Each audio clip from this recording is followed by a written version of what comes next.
Hi friends, ఈ హనుమాన్ విగ్రహాన్ని నడక మార్గం 7వ మైలురాయి మరియు తిరుమల కొండ నుంచి కిందికి వచ్చే రోడ్డు మార్గం కలిసి ఒకే ప్రదేశంలో ప్రతిష్ఠించారు. ఎందుకు ప్రతిష్ఠించారో చాలా మందికి తెలియదు.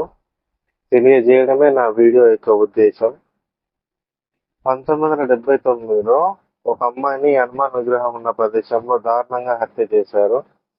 ఈ విషయం భక్తులకు తెలిసి తిరుమలకు వెళ్ళడానికి భయపడేవారట.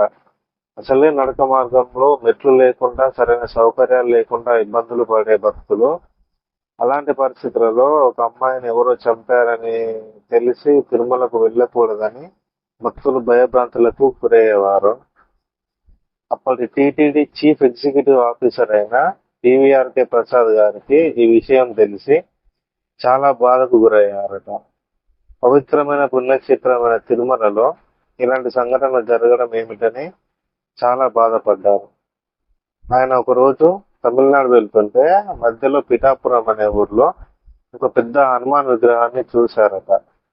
ఆ విగ్రహం చూడగానే ఆయనకు చాలా బాగా నచ్చి మనసులో ఉన్న బాధ తొలగిపోయినట్టు అనిపించిందట.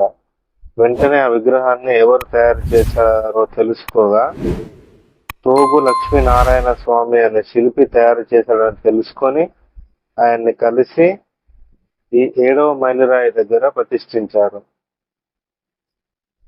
ఈ విగ్రహాన్ని ప్రతిష్ఠించిన తర్వాత తిరుమలకు భక్తులు రావడం మొదలుపెట్టారు. అప్పుడే టీవీఆర్కే ప్రసాద్ గారు తిరుమలకు భక్తులు వస్తున్నారని తెలుసుకొని తిరుమలకు సరైన మెట్ల మార్గం లేదు, సౌకర్యాలు లేవు అని అప్పుడు మెట్లు కట్టించారు.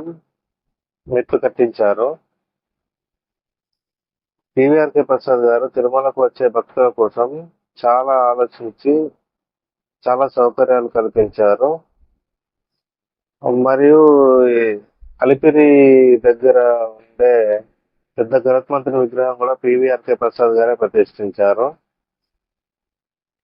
ఈ 7వ మైలురాయి దగ్గర ఉన్న హనుమాన్ విగ్రహమును ఈ గరుత్మంతుని విగ్రహము రెండు తోగు లక్ష్మీనారాయణ స్వామి గారే తయారు చేశారు. ఇదే ఫ్రెండ్స్ ఈ వీడియో. Thank you friends.